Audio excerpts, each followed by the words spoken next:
All right, so we start out with the green chili peppers, right? Absolutely. It's a pasilla pepper, nice fresh green pepper, not too spicy, but got a little bit of, hopefully a kick for you there. I'm sure they do. All right, rock and roll. All right, well, we're going to start by making the chili relleno. This is sort of our little version of a chili relleno because traditionally they have a cheese filling, and we're going to do ours with hash. So the way I'm going to accomplish that is by making a little boat out of this guy and deep frying it and then holding that until we're ready to make our hash and our tuna happen. First thing to do is to cut the chili. You want me to move?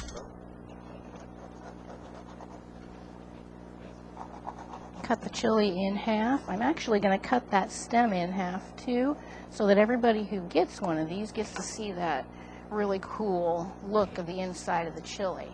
And then just cut out a little tiny bit of the seed at the top. And that's ready to get breaded. When we handle the habaneros later, gloves will be absolutely essential. So, breading up these chilies, we're going to start with a little bit of cornstarch on the nice dry chili. Shaking that off. I'll get this other guy in there as well. This is just like your regular cornstarch you buy at the grocery store, or for the restaurant I buy in huge cases.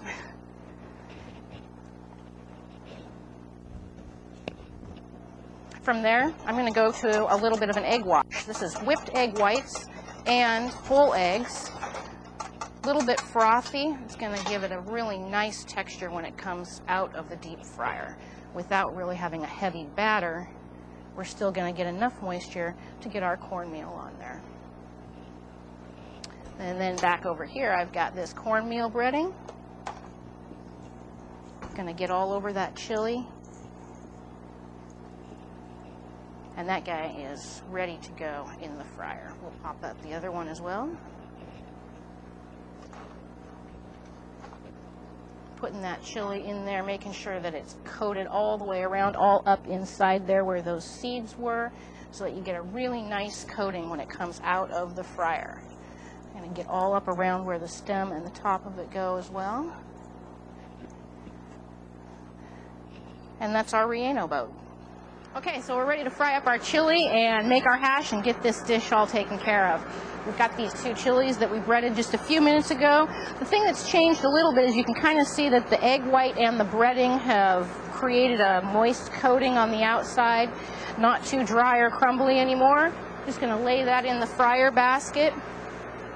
I've got this oil at about 375 degrees.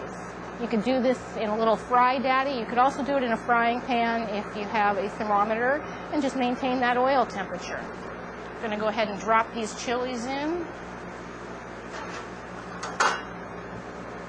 Put this on top.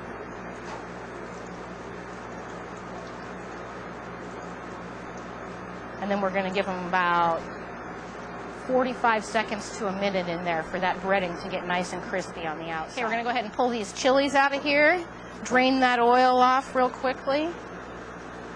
I'm using tongs because they are smoking hot right now.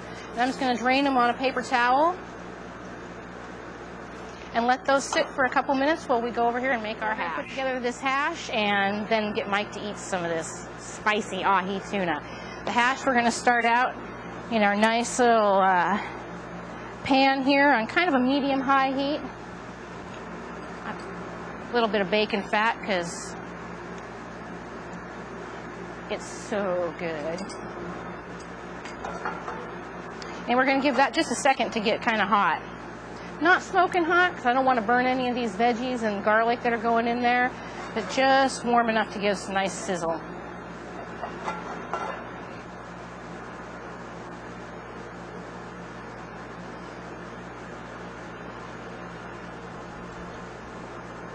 Go, pan, go.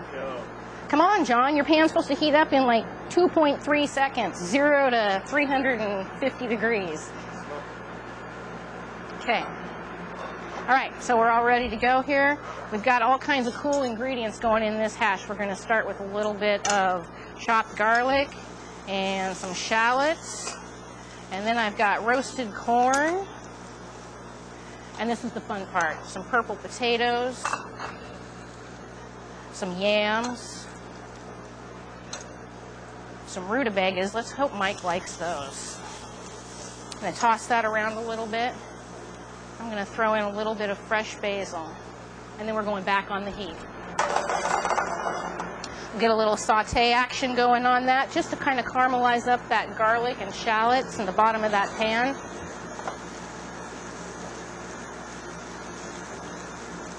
And I'm going to hit it with a little tiny bit of kosher salt and some black pepper.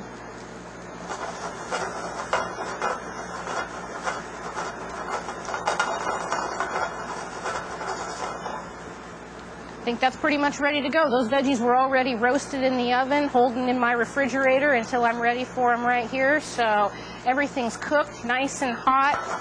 Garlic's starting to kind of put off some of those really nice aromas. I'm going to hit that with a little bit of fresh squeezed lime juice, and then throw some spinach in there to wilt, and we better go find Mike and tell him dinner's ready. Let's go ahead and get this whole dish onto a plate so that we can put it in our mouths. I'm going to start by just cutting the ahi tuna into 3 little pieces. You can kind of present it however you want. This is just my style. Save a little bit right there for the cook, of course. So the tuna's right there. It's all ready to go. This is a really cool little trick I've got. Honey and chipotle chilies just blended together in that Cuisinart. I'm going to drizzle a little bit of that on the front of the plate. The thing I like about the honey, along with the jerk paste, is it kind of balances out some of that heat, carries it around in your mouth, and makes it more palatable. Ahi tuna's going right on the front. Now I can get my gloves off, and we'll get that chili relleno going. Okay. Then that little chili just sits right up on the back. Nice boat shape. It's ready for the hash. You can see that our spinach is nicely wilted underneath that lid, just ready for a little toss.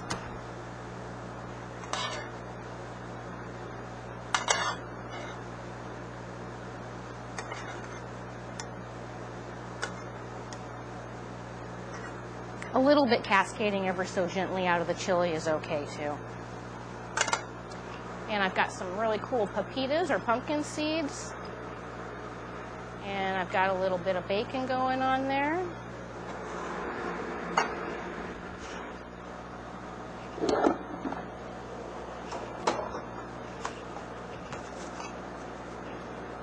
Cut. And the finishing touch, a little cotija cheese.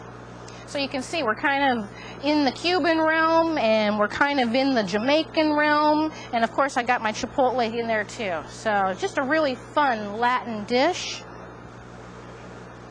Let's find Mike.